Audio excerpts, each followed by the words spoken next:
안녕하십니까.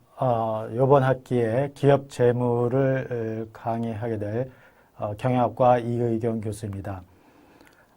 기업 재무를 공부하기 전에 우리가 경영학의 한 과목이기 때문에 경영학이란 어떤 학문인지를 먼저 살펴보도록 하겠습니다. 경영학에는 일단 재무관리, 인사관리, 생산관리, 마케팅, 회계학 이런 5가지 분야가 있는데요.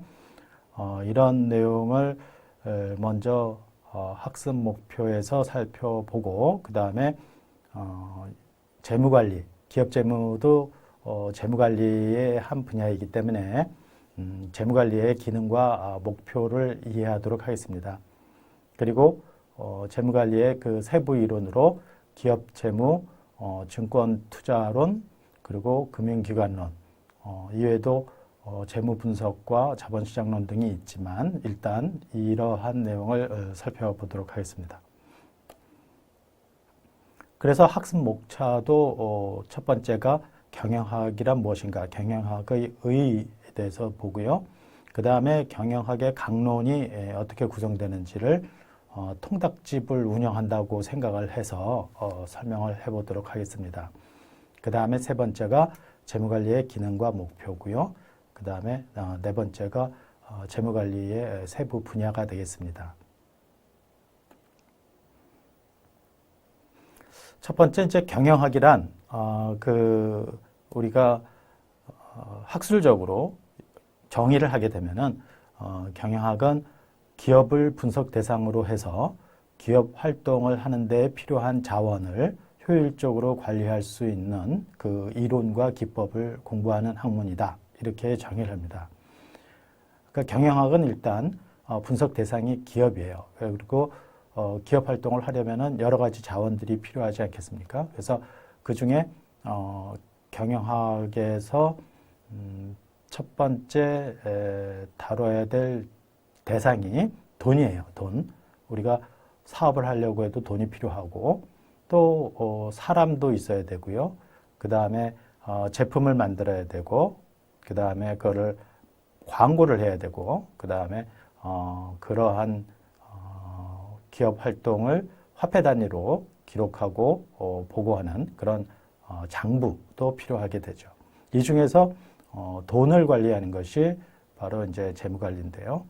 또 하나 중요한 개념으로 이해해야 될 것이 기업 활동을 기업 활동을 하는데 필요한 자원을 여기서 효율적으로 관리한다고 그랬는데 이 효율적이라는 것은 이제 efficient, 영어로는 efficient라고 하는데요. 투입 대비 산출, 산출 대비 투입해서 적게 투입하고 많은 것을 산출하도록 하는 것이 바로 이제 효율적이라는 얘기입니다. 요거와 비슷한 개념으로 이제 effective라는 뜻이 있는데요. effective는 효과적이라고 또는 유효적으로 이렇게 번역을 하는데 이거는 목표의 달성을 어느 정도 했느냐. 그러니까 100억을 매출하려고 했는데 90억을 달성한 경우와 105억을 달성한 경우에 이제 차이가 있지 않습니까? 그것은 이제 effectiveness에서 이제 차이가 있다고 하죠. 그래서 efficient와 effective는 약간 다른 뜻이라는 것을 좀 기억해 두시기 바랍니다. 경영학의 강론. 경영학이 기업을 분석 대상으로 한다고 하죠. 그리고 이 기업이라는 것이 꼭 삼성전자 그리고 현대자동차, LG화학 이런 회사만 있는 것은 아니죠. 그래서 그런 것들이 다 이제 처음에는 조그만 회사에서 시작이 된 거예요. 그래서 삼성전자도 삼성상회 이런 조그만 정미소에서 시작돼 가지고 이렇게 세계적인 기업이 된 것처럼 우리가 그런 기업들을 대기업을 대상으로 하면 좀 실감이 안 나고 또 규모가 너무 크다 보니까 우리가 조금 간단하게 통닭집을 운영을 한다라고 생각을 해보십시다. 통닭집을 운영하면서 제일 먼저 필요한 게 무엇일까를 생각해 봐요. 일단 가게를 얻어야 되지 않겠습니까? 그럼 가게를 얻으려면 보증금이 있어야 돼요. 보증금. 그래서 첫 번째가 보증금입니다. 보증금이 돈이죠. 돈. 그 다음에는 그 통닭을 만들어낼 요리사가 필요하죠. 뭐 내가 만들 수도 있지만 그렇게 만드는 거는 시장에서 경쟁력이 없으니까 전문가가 그 요리를 해서 그 제품을 만들어야 돼요. 그래서 두 번째로 이제 사람이 필요한 거죠. 그 사람이 이제 생닭과 튀김 설비를 이용해서 기름을 가지고 튀기고 이래 가지고 제품을 만들어내야 되죠. 그래서 생닭과 튀김 설비라고 되는데 바로 생닭은 원재료가 되고 튀김 설비는 기계가 되는 겁니다. 그래서 만들어내고 나면은 이제 판매를 해야 되지 않겠어요? 그래서 광고를 해야 됩니다. 그래서 전단지나 우리가 스티커를 이용해서 그 광고를 하는데 그런 광고를 통해서 소비자에게 알려지면 소비자들이 이제 와서 돈을 내고 먹고 이러죠. 그러면은 얼마나 이익이 났는지, 오늘 얼마나 팔았는지 이런 거를 기록을 해야 되지 않겠습니까? 그래서 바로 기록을 하고 그거를 가지고 분석을 하는 그런 일들이 필요하죠. 그래서 통닭집을 운영할 때 필요한 거를 보면은 첫 번째 돈, 그 다음에 사람, 그 다음에 원재료와 기계로 제품을 만들고 그거를 광고해서 알리고 그 다음에 그거를 장부로 기록을 하는 겁니다. 그래서 재무관리에서는 첫 번째 돈을 관리하는 것이 바로 재무관리예요. 그래서 내가 통닭집을 낼 때 필요한 돈을 어떻게 조달할까? 내가 만들어 놓은 저축 가지고 해야 되는가? 아니면은 은행에서 빌려서 해야 될까? 이런 조달을 하는 것을 생각을 해야 되고 그거를 어떤 식으로 투자할까? 그러니까 어느 지역에 어떤 아이템으로 가게를 낼까? 이런 것을 결정을 하는 거죠. 그래서 돈을 조달할 때는 이자가 싸게 조달을 해야 되고 그 다음에 가게를 낼 때는 그 잘 팔리는 곳에다가 가게를 내야 되죠. 그래서 자본 비용이 낮게 돈을 조달하고 그 다음에 수익률이 높게 되도록 투자를 하는 거죠. 그렇게 해서 이익이 나면은 그거를 이자를 갚아야 되고 또 그 장사가 전망이 있다 싶으면 또 재투자를 해서 가게를 키우는 거죠. 이런 것들을 재무관리가 결정을 하는 거예요. 그런데 아까 요리사와 종업원을 둬야 된다고 그랬는데 그거를 사람을 관리하는 게 인사관리예요. 인사관리는 인적 자원관리라고 하죠. 요즘은 Human Resources Management 이렇게 얘기를 하는데 사람을 채용을 하고 그렇게 좋은 사람을 채용을 하고 그 다음에 그 사람이 어느 지역 어떤 직무를 가지고 일하는 것이 좋을까? 그래서 적재적소에 배치를 해야 되죠. 그리고 배치해서 일을 열심히 하면은 그 인사고과를 합니다. 그래서 인센티브를 주기도 하고 승진을 시켜주기도 하고 이런 식의 그 보상을 해줘야 되죠. 그리고 승진과 또 어떤 그 자금 쪽에서 일하던 사람을 회계 파트로 보낸다든가 또는 기획 파트로 보낸다든가 이런 식으로 이동을 시키면서 그 사람의 경력 관리까지 해주는 그런 것을 인사관리에서 담당을 합니다. 요리사와 종업원이 구해졌으면은 이제 해야 될 것은 그 전문가의 입장에서 공장을 어디에다가 볼까? 또 튀김 설비를 어떤 식으로 배치하는 것이 좋을까? 또 생닭도 어떤 그 구매처에서 구매하는 것이 좋을까? 이런 것, 또 생산 공정에 그 원재료를 투입하고 또 제품으로 생산될 때의 품질이 일정한 수준으로 유지가 되는지 품질 관리 이런 것을 하는 것이 이제 생산 관리가 되겠습니다. 그렇게 해서 제품이 만들어졌다. 그러면 이제 광고를 해야 되겠죠. 그랬을 때 그 우리가 마케팅이라고 하는데, 마케팅은 그 광고로 대표가 되지만 실제로 마케팅에서 하는 일은 코틀러라는 그 학자가 마케팅의 기능을 4P로 정의를 했어요. 그래서 첫 번째가 프로덕트입니다. 제품, 어떤 제품을 제조, 판매할까? 예를 들어 통닭집이어도 프라이드 치킨을 하냐, 뭐 양념치킨을 하냐, 이런 것을 결정해야 되겠죠. 그런 게 이제 제품 기획이 되겠고요. 그 다음에 가격을 싸게 할 거냐, 아니면은 비싸게 할 거냐. 그래서 고급 제품으로 시장에 접근을 할 거냐, 그리고 아니면은 보급형으로 싸게 접근을 할 거냐, 이런 것을 결정을 하는 것이 프라이스가 되겠습니다. 그 다음에 플레이스는 어떤 경로를 통해서 판매할 것이냐. 그러니까 예를 들어서 대형 마트를 통해서 판매할 수도 있고, 그 다음에 온라인으로 판매할 수도 있고, 또 가게에서 직접 판매할 수도 있고, 그런 유통 경로를 결정을 하는 것이 플레이스가 되겠고요. 그런 과정에서 촉진 관리, 판매가 잘 이루어지도록 그 광고도 하고, 또 가격 할인도 하고, 이런 방식으로 쿠폰도 발행을 하고, 뭐 이런 식으로 해나가는 것이 바로 프로모션이 되겠습니다. 그렇게 해서 팔리게 되면은 그 다음에 얼마로 이익을 내고 있는지를 기록을 해야 돼요. 그래서 그걸 ER로 표현을 할 수가 있는데, 하나가 리코드, 매일매일의 그 판매되는 내용을 기록을 하고, 또 그 원자재 구입해 오는 거를 기록을 하고, 그러면서 일정 기간이 되면 연말에 가서 우리가 얼마나 이익을 냈는지, 또 그래서 지금 재산 상태가 얼마가 되는지를 보고를 해야 됩니다.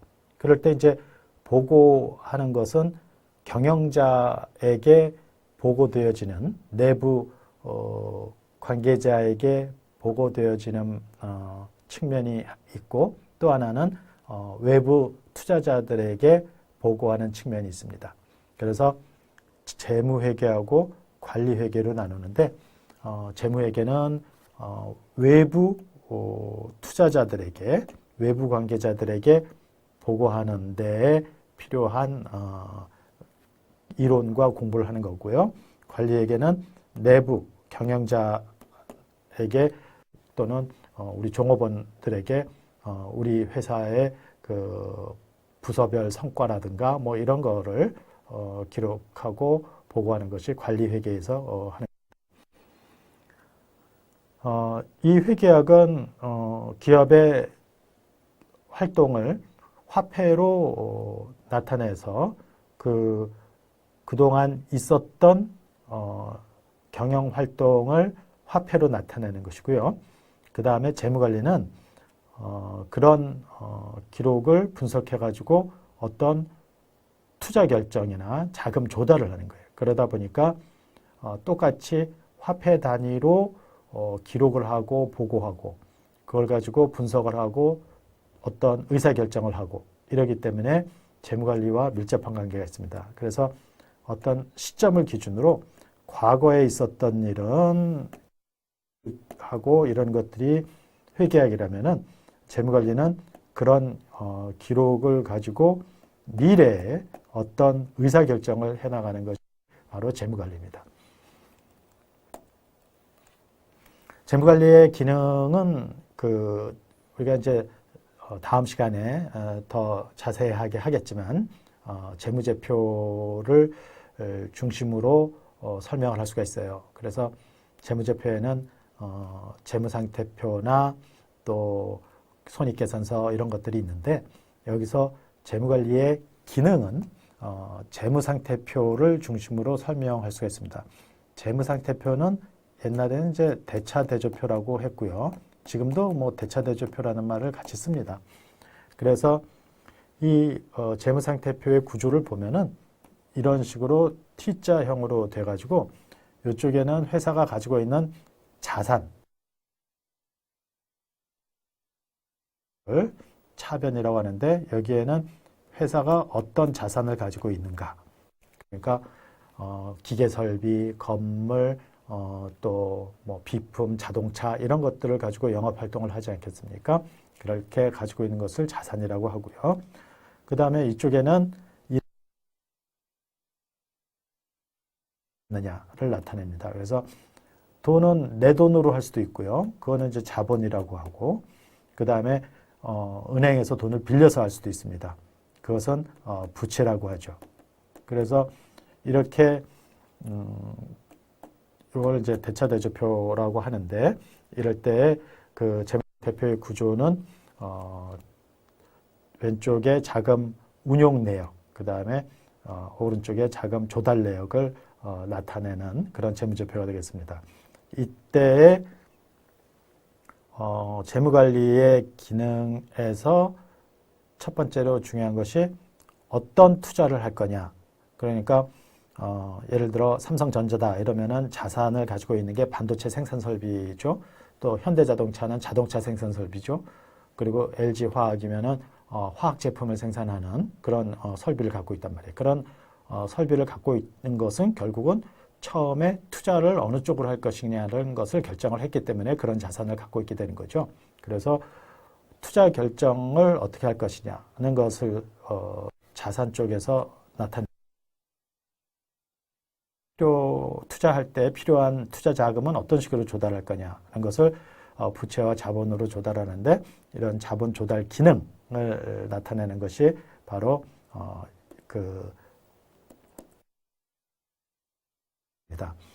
투자 결정 기능은 우리가 재무관리에서는 자본 예산 이론이라고 하고요. 그 다음에 자본 조달을 어떻게 할 것이냐는 것을 결정하는 것은 자본 구조 이론에서 공부를 하게 됩니다.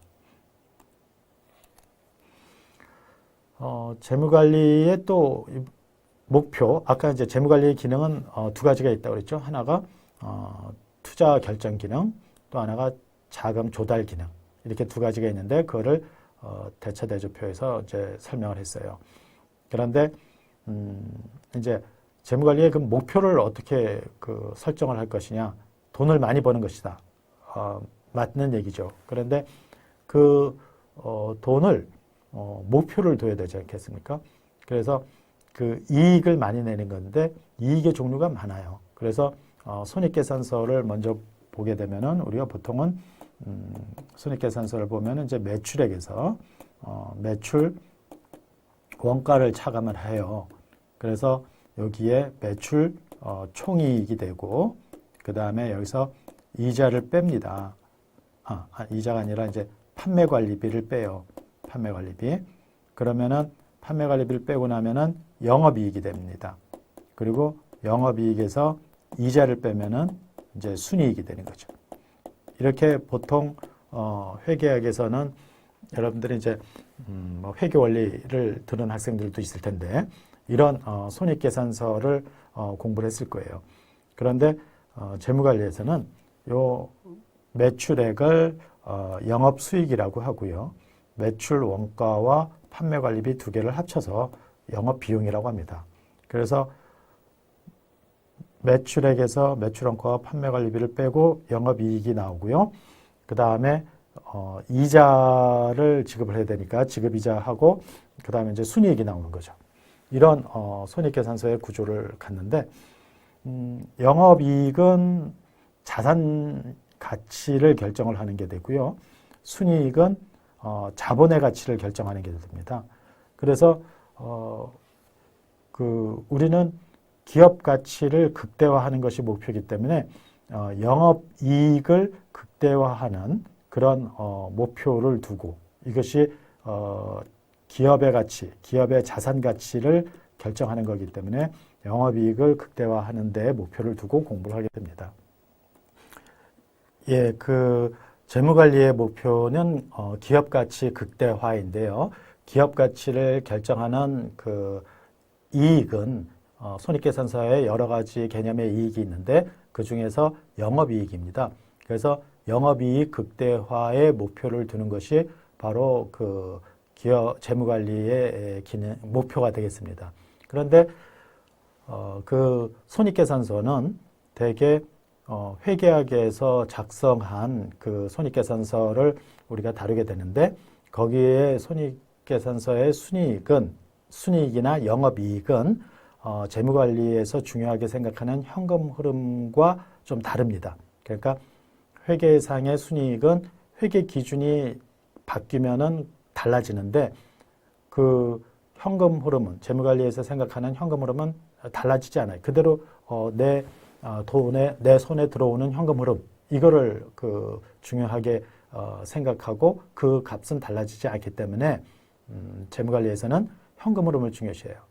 그리고 또 실제로 기업 활동에 필요한 것은 그 장부상의 순이익이 아니고 현금 흐름이기 때문에 그것을 우리는 현금 흐름에 재무관리에서는 현금 흐름에 그 중점을 둔다 이렇게 이해를 하면 될 겁니다. 그러니까 이익이 많이 나도 현금 흐름이 없어가지고 부도나는 것을 우리가 흑자도산이라고 하는데 흑자도산의 경우만 봐도 그 순이익 또는 영업이익 그러니까 그 장부상의 이익보다는 현금 흐름이 중요하겠구나라는 것을 이해할 수 있을 겁니다. 그래서 현금 흐름도 영업 현금 흐름 또 그 이자를 빼고 난 순현금 흐름 이렇게도 나눌 수 있는데 그 중에서 영업 현금 흐름이 그 기업 가치를 극대화하는 목표가 되겠다 이렇게 이해를 하시면 되겠습니다. 재무관리에는 중요한 3대 강론이 있습니다. 첫 번째가 이제 기업재무론인데요. 우리가 이번 학기에 중점적으로 다루는 것이 이제 요 기업재무론입니다. 이거는 경영자의 입장에서 낮은 비용으로 자금을 조달해서 수익성 높은 투자를 수행하는 겁니다. 그러니까 아까 통닭집 얘기를 했었는데요. 그 통닭집을 그 운영하는 데 필요한 돈을 이자율이 낮은 금리가 낮은 은행에서 돈을 조달하고 또 내 돈을 합쳐서 투자를 하고 또 장사가 잘 되는 곳에다가 투자하고 싶은 거 그건 누구나 그 생각할 수 있는 거죠. 그럴 때 바로 낮은 자본 비용으로 자금을 조달하고 수익성 높은 투자를 수행한다 이렇게 이해하시면 될 거예요. 여기서는 자본예산이론 아까 얘기한 중에 자본예산이론이 있는데 이것은 투자안의 현금 흐름을 측정을 하고 현금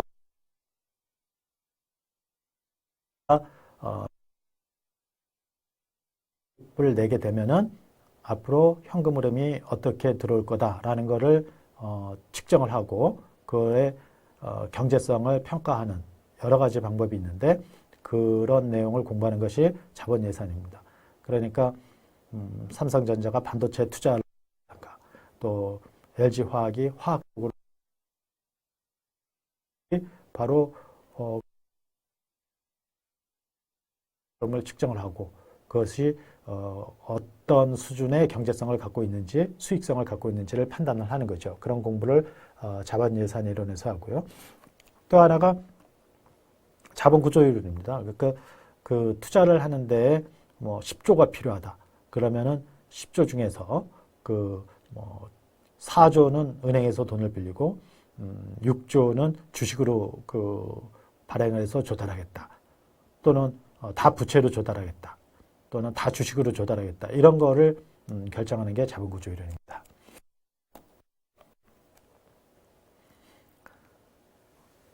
두 번째 중요한 그 강론이 증권투자론인데요. 증권투자론. 이제 증권은 주식하고 채권뿐만 아니라 이제 가장 대표적인 게 우리가 쉽게 생각하는 게 이제 주식과 채권이죠. 그런데 이것 말고도 그 우리가 펀드를 운영하지 않습니까? 그랬을 때 펀드에 대한 지분으로 수익증권을 그 발행을 하는데 이것도 이제 그 투자 대상이 되고요. 그 다음에 선물과 옵션 이런 것들의 파생 증권이 있는데 이런 것까지 포함해서 공부를 하는 것이 증권투자론입니다. 성이 있어요. 그래서 어떤 게 있냐면은 그 주식이나 채권을 발행을 하면은 기업은 그 발행하는 이유가 그 자금을 조달하는 거 아니에요. 기업의 입장에서는 주식을 발행하거나 채권을 발행을 해가지고 자본시장에 매각을 하게 되면은 기업은 그걸로 자금을 조달을 해서 사업을 하는 거죠. 그렇지만 투자자는 우리 개인 투자자 같은 사람들은 어떤 주식 좋다 이러면은 그 주식을 산단 말이에요. 그런 것은 사는 이유는 그걸로 투자 수익을 내기 위한 거지 않습니까? 그래서 기업이 발행하는 증권을 투자 대상이란 말이에요, 우리는. 기업의 입장에서는 기업은 자금 조달 수단으로 보고, 그러니까 좀 서로 증권에 대한 접근 시각이 다르죠. 그럴 때 기업이 자금 조달 수단으로 채권이나 주식을 발행해서 그 자본 구조를 형성하고 이러는 거는 기업 재무예요. 그런데 투자자의 입장에서는 그거를 가지고 재산 운용의 수단으로 인식을 한단 말이에요. 그래서 그 재산 운용의 수단으로 보는 것은 바로 투자자의 입장인데, 이런 관점에서 공부하는 것이 이제 증권 투자론이 되겠습니다. 또 하나 중요한 이론이 금융기관론인데요. 금융기관은 예금으로 자금을 조달해서, 그러니까 고객으로부터 예금을 받아가지고 그거를 기업에게 대출을 해줌으로써 이자 수익을 내는 그런 기관이죠. 그래서 금융기관에는 우리가 은행을 가장 먼저 떠올리지만 은행 말고 증권회사도 있고요, 보험회사도 있고 그렇습니다.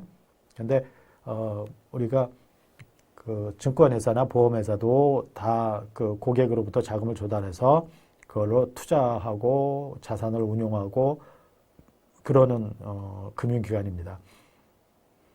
금융기관의 자산은 대출이 되고 금융기관의 부채는 예금이 됩니다. 그런데 이 자산과 부채가 모두 금리의 영향을 크게 받기 때문에 금융기관을 경영하는 관점에서는 금리 변동 위험을 관리하는 게 중요한 과제가 되겠습니다. 그래서 나중에 여러분들이 이번 학기에 공부하는 것은 기업 재무이지만 좀 더 관심을 갖고 증권 투자론이나 금융기관론을 공부하게 되면은 지금 한 설명드린 내용을 떠올리면 도움이 되겠습니다. 우리 학교에서는 그 재무관리 관련 과목으로 지금 현재 기업 재무론, 증권 투자론, 금융기관론, 경영 분석, 자본시장론 이렇게 5과목이 개설되어 있습니다. 그래서 경영 분석과 그럼 자본시장론은 뭐냐? 경영 분석은 이제 투자자와 채권자, 경영자들의 이해관계자들이 기업을 평가하는 거예요. 그래서 기업 분석이라고도 하고, 그 다음에 재무제표를 중심으로 분석을 하기 때문에 재무제표 분석 또는 이제 재무 분석이라고도 합니다. 이런 내용은 그 아까 얘기한 3대 강론에 있지는 않지만 그 각 투자자나 채권자, 경영자, 이 채권자는 이제 대개 금융기관이 되겠는데요. 이래서 그 모두 다 필요한 기업 분석 내용이 되겠습니다. 우리가 취업을 하겠다. 그럼 그 회사가 어떤가를 살펴보기 위해서도 우리가 분석을 하게 되지 않습니까? 그런 것들이 이제 바로 경영 분석이 되겠어요. 그 다음에 이제 자본시장론은 기업이 자본을 조달하는 시장이 그 금융시장인데 그 중에서도 그 주식과 채권 이런 것을 중점적으로 다루는 것을 자본시장이라 합니다. 그러니까 마치 그 증권투자론하고 비슷하지만 우리 자본시장론이라는 과목에서는 그 정보의 가치, 정보가 중요한 분석 대상이기 때문에 정보의 가치와 정보 비대칭을 중심으로 한 신호이론과 대리이론을 공부하고요. 여기에 추가해서 이제 파생 상품을 파생 증권을 여기서 공부하게 됩니다.